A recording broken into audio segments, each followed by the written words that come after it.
The only shortcut to life is to never miss a day, because sometimes you get lucky. And you'll never miss a lucky day if you try every day. Because when you've come from the absolute bottom to the absolute top, and you've done it all off of your own back, and hard work and dedication, and never missing a day, one, because of compounding interest, and two, if you don't try every day, you might miss your lucky day.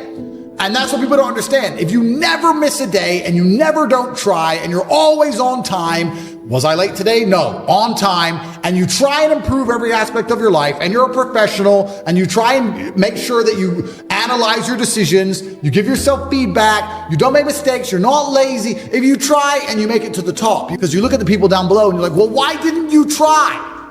I did. Oh, I did too. No, you didn't. That's a lie. Now you're lying to me, and that annoys me. I believe that they have the lives they deserve because they haven't been prepared to suffer like I've suffered. If I was as lazy and incompetent as these people, I'd be like them. These people, they're not triers. I didn't even have chances that good. I wish I did. I wish I had a billionaire sitting on the internet explaining to me how the world worked. I would have done anything for that. But I've never had that chance. I had to work them all out myself, take huge monumental risks, do the nearly impossible to escape. It's easier to get rich now than it's ever been. This goes back into my mentality about the kind of person who takes risks and takes action. So then people will say to me, this is what's so amazing. People say to me, oh, how do you have all these big Addies? How do you have $100 million of cars? You're so lucky. It's not luck. It's never been luck. I've been the person who took action. And if I were to tell you right now what action to take, you won't do it. So I'm not going to feel sorry for you when you fail. I'm not going to feel sorry for losers. My life is just work. But that's boring, right? But that's the truth about it. I'm on my laptop all day, every day. I have 18 hours a day of screen time. I'm either training or I'm working. Do I know some women? Yes, of course. Do I have some fancy cars to drive? Yes. Can I go to the odd restaurant? Yes. But the majority of the time, all I do is work because that's what I enjoy to do. I don't think most things outside of work are as entertaining as the work itself. That's why I'm successful. Yeah, I do have women who I know, and yeah, I can have that crazy lifestyle, and I did it for a while. But I wouldn't even say it's empty. You know, people get successful and they start to say, oh, I'm above that. It's empty. It's empty. It's vaporous. That's true. I just don't think it's as fun as working. I think just winning is fun. I think the whole point of life is a man is competition in the first place. Life is rented. I know exactly what you're saying, but I'm saying my philosophy is that you never own anything that you're not renting anyway. Your physical health is not something you have. It's something you rent. If you don't look after it, you lose it. Just like a house, if you don't pay the rent, you lose the house. It's the same as your business. If you don't look after your business, you lose the business, you lose your money. The same with women. If you don't look after the women, you lose the women. So do you have to sit there and attribute value to each thing and work out, is this worth the extra seconds in the day to maintain it? And if I'm going to do anything, you're going to optimize it, right? Isn't that life? You go to the fight gym and you spar and you lose and you get better. You attempt to optimize it. You try and make some money. You attempt to optimize it. You attempt to grow the number of followers you have on your YouTube channel. When you go out dating women, you attempt to optimize it to get better at it. If I'm going to speak to people, I'm going to optimize it to be maximally effective. I want to be the person who can say less words than everybody else and have a larger impact. That's what I want to do. I've chosen that. I've decided to do that. I understand that to be able to do that, I also need to have a certain persona and a certain capability. It's hard to do that if I'm not financially successful. It's hard to do that if I'm physically weak. If I walk into a room and I want to bellow and I want to sit, talk in a particular manner, but I'm physically weak and broke, nobody gives a shit. But I have real world accolades.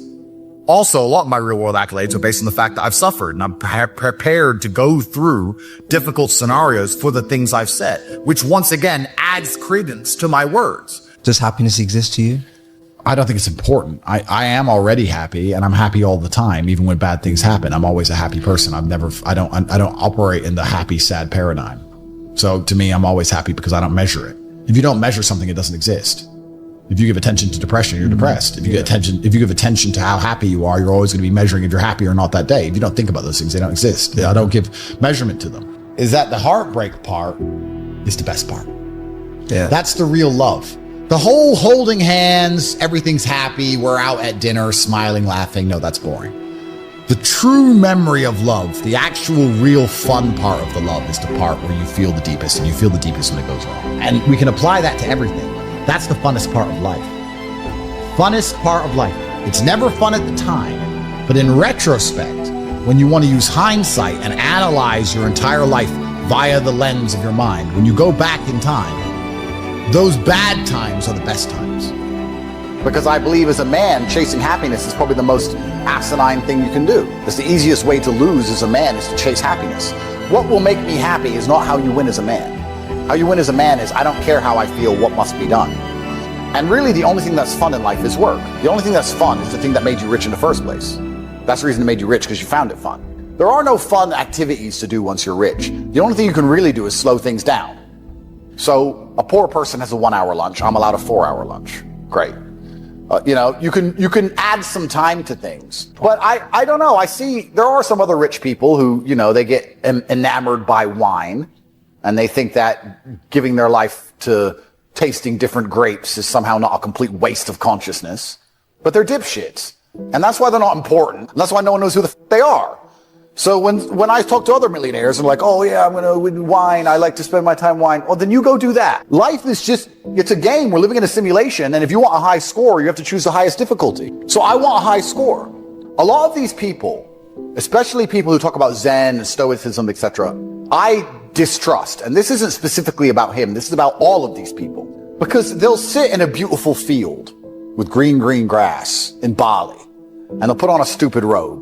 And they'll sit there and they'll do this and they'll say, I'm Zen, my mind is great. You're in a beautiful field in Bali. Of course you're Zen. What are you going to be upset about? It's sunny. It's not even raining. You have nothing to complain about. Go and be Zen in a trench in Ukraine. Then show me your Zen. If you're so Zen and you're so fantastic with your mind, any of these people, I openly challenge you, considering you're all physically incapable, go do an MMA fight and get the shit kicked out of you. Go on, you know you're going to lose because you're a pussy. I know you're going to lose. You know you're going to lose. He's going to hurt you, but you're Zen. Show me the power of your mind. Go get your ass whooped. Oh no, you're scared. You won't do that. You won't go get in the cage and get grounded and pounded. I thought you were Zen. Turns out you're only Zen when everything's fine. That's not Zen. It's not Zen to be Zen when everything's fine. So all these people with their spoiled little privileged lives and their yoga retreats. Oh, I feel so great in my yoga retreat. Oh, you feel so great in one of the most idyllic locations on the planet, eating food that's prepared for you. You feel great. Wow. Mental control. For the clown show. It's a clown show. If these people were truly who they wanted to pretend they are, they'd be in the trenches somewhere. The UFC fighter has more Zen when he's getting punched in the face in front of all these people, in front of his screaming wife, worried about him losing consciousness forever. When he's taking shots to the face and still avoiding them and keeping a clear enough mind to slip the punches. So all these people are full of shit, because if they were truly Zen, they'd live a life similar to mine. But they don't. I ain't lonely. I've never been lonely. I've never been lonely. You don't know me. I've never been lonely. I had no money and I was never lonely. And I don't think it's possible for anybody to stay in a scenario where they're truly uncomfortable. If you fall asleep on your arm and your arm really starts to hurt, even in the deepest sleep, you're going to wake up and move your arm. If you sit there and your life has been in a rut for 7 years, you are semi-comfortable in that rut. Sure, there's days you're pissed off. Sure, you're semi-annoyed by it. But there's also days where you just play video games, eat pizza, and you're kind of cool with it and it's no big deal. If you were truly unhappy and uncomfortable and discontent with your scenario, you wouldn't be in it. When I was broke, I couldn't sleep. Please understand me. When I was broke, I couldn't sleep. I'd be trying to go to bed thinking, these people have Ferraris. I want a Ferrari. I couldn't sleep. I just understood that there was a version of reality that I had yet to experience. I saw my parents struggle to pay the bills, and I saw my friends struggle to pay the bills, and I saw everyone around me unable to eat, and then I saw certain people with $500,000 cars, and I understood there must be a different version of reality. There must be a version of making money, a version of banking, of finance. There has to be a different world. This world I'm in, everyone's poor, this is garbage. That world, I can see people are living a reality that I can't even fathom. I'm under the mentality that you are exactly not where you deserve to be. That is one version of reality. That's one version of events. And although that's true, I want to put it in a different way. You're exactly where you wish to be in life. Even if you think you are not happy where you are, I can promise you are. Because if you're truly uncomfortable, you can't even sleep. If I put you on spikes, you can't lay down. You only lay down even if you're semi-comfortable. What I often hear from people and see from people is that they get very motivated for short periods of time. They'll be very motivated to change their life for 3 hours, and then they'll just go back to playing video games, and they're actually not unhappy with their life.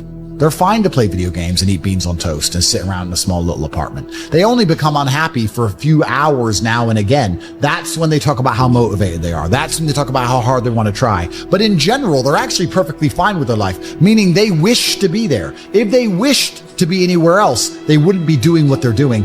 And by extension, they would be exactly where they wish to be. I want you to understand at home, whether you're successful or unsuccessful, you wish to be where you are.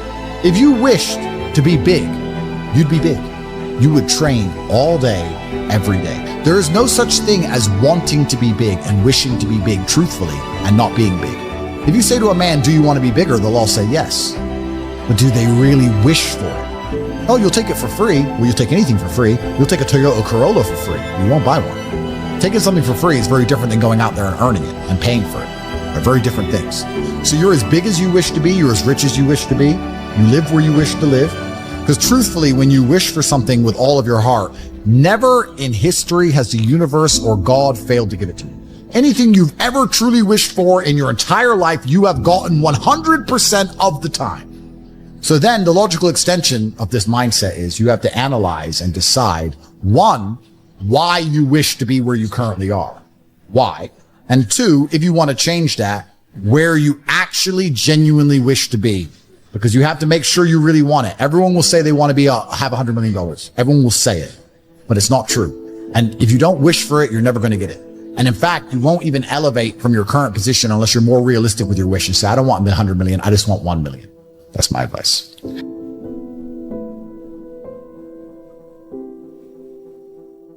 All you had to do was work these last few years. You could be a millionaire. You could save your mother from being coarsened in the labor market.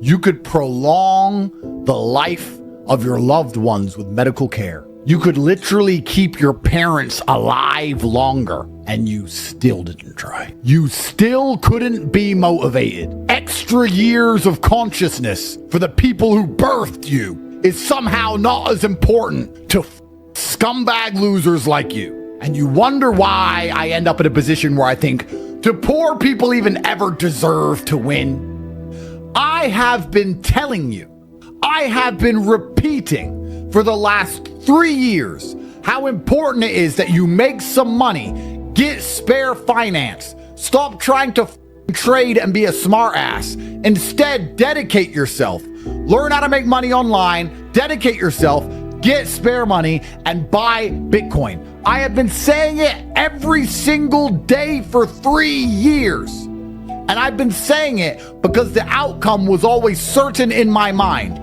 I was telling you this when Bitcoin was 4,000. I was telling you this when Bitcoin was 8,000. I was telling you this when Bitcoin was 16,000, all the way up to 60, 70, 80,000. I have been repeatedly saying the exact same thing because the outcome was certain. And even though none of you disagreed with me, you didn't argue with me, you knew that my thesis, you knew that my opinion on the future was correct, you still didn't bother to work and get money. You knew your money would amplify. Do you understand the cowardice and laziness which plagues your blood? If you understand that the money you make today, you can double it in a few short months, and you still don't try, there must be something clinically wrong with you people. So then I used to motivate you guys. I was like, well, let me motivate them instead. But no matter how hard I scream down the side of the mountain, climb, do this, put your foot there, don't do that. You'll slip and fall, climb. It's great up here. You can make it. You just don't seem to want to try. If there is a guaranteed chance to double all of the extra money you make and you still don't try, what more can I say within the confines of human language that will motivate you? Perhaps God himself simply has a plan for certain people. And the plan for you was eternal regret and never-ending serfdom. Perhaps the plan for people like you was simply for you to perma-fail and lay as testament to how a life can be built on ignorance, laziness, and arrogance, so that people look at you as a warning sign of what not to be. Perhaps that's why you exist. Men like you exist as a warning sign to all other men. Do not end up like that, because I've been telling you for years. And now that Bitcoin's at $100,000, do you know what message I keep getting sent? Andrew, how do I make some money? I need Bitcoin. Andrew, can you motivate me? Why weren't you motivated when Bitcoin was 8,000? Why weren't you motivated when you stood a chance? Why weren't you motivated when I spoke before? Why must reality slap you in the face so brutally for you to wake up? You're the kind of kid who drives his car on the ice and slides all over the place and won't slow down. It's only when you hit a tree and lose a leg do you sit there like a pirate, a dumb pirate with a wooden leg. You sit there and go, I might slow down next time. You only learn lessons the hardest possible way. And here I am, respected as one of the greatest orators in the English language, trying my best to convince you to win. I'm not trying to convince you to lose. I'm trying to convince you to do something you should already want to do, which is win. And I can't seem to get you to take action and move and work. This outcome was certain. You knew it. I knew it. And you still just laid in bed at night after an average day of meager efforts and slept like a baby. You went to bed broke and slept like a baby. If I knew I was going to wake up broke, I wouldn't go to sleep. I don't want to wake up broke, ever. So if I feel like closing my eyes and having a little bit of rest is going to lead to me waking up broke, I ain't closing my eyes. Money must be made. And this Bitcoin opportunity is actually one of a long string of opportunities that you have squandered in your insignificant, unremarkable, meager existence. Nobody knows who the you are. Nobody knows your name. Women aren't begging for your children. You're a nobody. And you're a nobody because every single time God gives you a chance, you ignore it. Even worse, when you are given guaranteed wins, like earn money, buy Bitcoin, you do nothing. When winners like me, we attack with absolute vigor when the win isn't even guaranteed. I've tried harder for most things in my life with a fraction of a percent of a chance for success than you've ever tried for anything with a guaranteed payoff. I used to go to work not knowing if I get paid. You are guaranteed to get paid. We are telling you it is guaranteed that there is a pot of gold at the end of that rainbow, but you can't seem to finish the walk. You are a fuck up if you have less than 100 Bitcoin. You are an idiot because you've had 3 years of me telling you what to do. 3 years of me guaranteeing you the future. And it's only just begun because Bitcoin's going to go to 1 million. And then what will you message me? Andrew, I need some money. I need some Bitcoin. Andrew, can you motivate me? And here's the impasse. Here's the wall I can't seem to break. And I can't seem to motivate you to win. What am I even talking for? Why am I even here? What's the point of any of this? You should look in the mirror and feel a deep sense of shame. You should think of all those days you have wasted, all those late mornings you laid in, all of the mistakes you've made across the last 2 years. Because if you made none of those mistakes and you tried instead and added it all together, you would have bought Bitcoin, and now that's $100,000, you would be rich forever. You could be rich for the rest of your life if you had just tried for the last 2 years. The time's already gone. The time's been spent. You can't even tell me what you did with it. You didn't work. You didn't get rich. Cool. What did you do the last 2 years? I went on holiday. Okay, that's 5 days out of 600. What'd you do for the rest of them? Well, I was trying. Clearly, no, you weren't. And you know what? The number one measure of a winner is self-reflection. When you're a winner, you analyze your performance in all things. If you're a grandmaster at chess, after you play a game, win or lose, you go through the game to identify mistakes, to see what you did right, to see what you did wrong. You talk to other grandmasters, you get their take on the position. If you're a fighter, you watch your fights back. And here you are living your life, you're not even reflecting. Stop for a second and think about what I just said to you. All of the time you have wasted.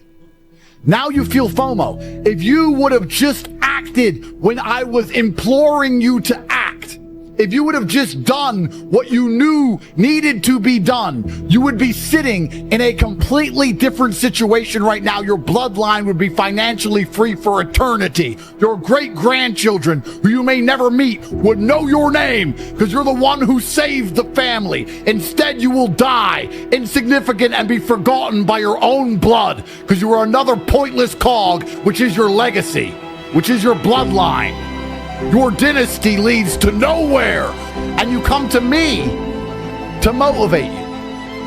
How the can I motivate limp losers like that? What do you want me to say? I gave you a guaranteed win. I told you what was going to happen. I gave you a way to make the money. I came on here every day and told you to f***ing work. I gave away free Lamborghinis. I gave away free crypto. I kept saying, I'll give you the world. The pot of gold's at the end of the rainbow. I kept making the rainbow shorter and shorter. I kept making the pot of gold closer and closer. No matter how close I dragged it, you just stood there like a dipshit. Oh yeah, but it's over there. Maybe you're all just born to f***ing lose. Maybe there's nothing I can say. It doesn't matter how I preach. You losers are losers by design. It's in your DNA. It's in your blood. It's in your cells. You can't change it. No matter what situation I put you in, you'll find a way to lose. And then I'd look up to the sky, look up to God and say, was he just born to lose? There is no other justification for your monumental impotence and lack of action besides the fact that your DNA is literally enlaced with loserdom. I don't understand you. The second best time to get started is now. I will say to you, you've missed a lot of chances, but there is still a chance left. Because if you get serious now and you start working now, you can get Bitcoin at 100,000 before it goes to 1 million. And you can still save your bloodline. And you'll sit there and go, yeah, I'm going to do it. And then 16 minutes after this stream ends, you're going to be back on Steam, downloading COD to run around and get shot in the head. Like a dipshit. You're unsavable. And then, because I talked about reflection, I also have to reflect myself. Have I become elitist now? As a man who's climbed the mountain from the very bottom, from the lowest echelons of poverty, from more poor than most of you have ever been. There was no food in my fridge. Most of you are starting higher than I ever started. And now I'm at the top of the mountain looking down going, do these people just deserve to stay on the cliff face waiting for an avalanche to annihilate them? Maybe they deserve poordom. Maybe poor people deserve to be poor. Maybe all the poor people who go, I don't want to be poor, I've tried hard, are lying. Maybe they're just lazy, stupid, arrogant idiots that nobody could help anyway. And if you get to know these people, they're not even nice people. And they snake their friends, and they lie, and they cheat, because good people who work hard seem to always win. Why is it when I meet a good person who listens and works hard, they always win? By logical extension, anyone who has not won is not a good person who works hard. That is a logical conclusion. If every good person with a good work ethic ends up a winner, and you're not a winner, then you're not a good person with a good work ethic. You're a dipshit. Somewhere along the line, there's something wrong with you. When Bitcoin hit $100,000, me, the man with over 1,000 Bitcoin, was mad at himself for not having more. Because I could have had more. I could have taken one pump less and all those bitches and added it all up, saved hours, made some money. You don't even have 10. And you don't feel any shame in your heart? There's nothing bothering you deep inside? You sleep just fine? Everything's okay, is it? It's all, oh well, doop-de-doo. What the fuck is wrong with you? I don't understand. At the time, when Bitcoin was affordable, your arrogant ass, oh, I somebody buy Bitcoin, but I'm going to buy a beer. All right, I'm going to buy a beer instead. I'm going to go movies with my girlfriend. That probably left you now. Who were you in 2010? You don't even know. She left you. She's someone else. You were spending your time with her instead of getting rich. Think about the woman you were with 5 years ago. All the time you spent listening to her crap and taking her on dates. You could have been focused on something important and got rich. You wasted your fucking time. You could have been a somebody. Now you're messaging me asking for a time machine. I have every car that's ever been manufactured. I got Vicuña sweaters. If it can be bought, I bought it. There's no time machines. Next time your girlfriend says, let's go movies, are you going to sit and think, wait, I went movies with a bitch in 2015 instead of focusing on getting rich and buying Bitcoin, and now I'm not rich. Now this new bitch trying to make me go to a movie again, I'm still not rich, need money instead, and say, no movies. I'm locked in, I'm in the trenches, I'm getting rich. Stand by me and enjoy the fruits of my labor, or be gone. You dummies have probably just not learned a thing. And you're not even looking in the mirror going, how did I make this mistake? What did I ignore? Why wasn't I motivated? How did I not have money? When did I not listen? Did I see these tweets? If not, why didn't I see them? If I did see them, why didn't they implore me to action? Why didn't I sell my car and buy Bitcoin? Why? How can I make sure this doesn't happen again? How can I change things for the future? What plans and systems can I put in place to prevent me from being a loser anymore? I feel bad. I feel guilty. I feel shame. I feel dirty. I fucked up. I'll never fuck up again. I need to learn to trust myself. This can't be repeated. I have to make something of myself for my bloodline. Something must change. No. Well, Bitcoin price is up. I wish I had some money. Can you motivate me, Tate? So when Bitcoin gets to $200,000 and you dedicate yourself to doing whatever it takes to win for this next period of monumental rebalancing in the financial markets of Earth, what will you do between $100,000 and $200,000 that is different than what you did between 0 and 100,000? Tell me in the chat, what are you going to do for the next $100,000 increase that is different than what you did for the last one, in which you failed monumentally? Say it to the universe. Say it to me. Speak it out loud. You tell me what's going to be different this time so that when the price reaches 200,000, you're no longer wallowing in self-regret. You're no longer living with the stinging pain afforded to you by the bittersweet hindsight. Rain dance. Work harder. Try harder. Work and buy. Lock in. More in action. Because you can't buy Bitcoin without any money. Forget all excuses and act with speed when Bitcoin gets to $200,000. And let me be honest with you. I don't have a time machine. I don't know when it will happen. All I know is that it will happen. And when it happens, whether it's in 2 months or 2 years, I'm going to sit down and ask you if you have tried your best or if you have once again failed. Because I haven't stopped stacking. I haven't stopped working. I haven't slowed down. I haven't got lazy. I'm still trying to get more. More of everything. More houses, more boats, more cars, more children, more Bitcoin, all of it. And you're going to have to answer to yourselves in the mirror when Bitcoin is at 200,000. Because you have once again been warned. You can no longer claim or feign ignorance. There's no more excuses of I didn't know. You now know what I was telling you was a certainty has come true. The future is set. The win is guaranteed. I'm not asking you to be a hyper-competent predator, an apex like myself, who is prepared to attack tasks with absolute vigor, even with uncertain outcomes. I'm asking you to put in a little bit of effort to a task where the outcome is certain. Surely that's more inspiring when you know the finish line contains a pot of gold. Unlike the monumental tasks I undertook in my life, where I reached finish lines and there was nothing there. I don't even ask that of you. You're not man enough for challenges like those.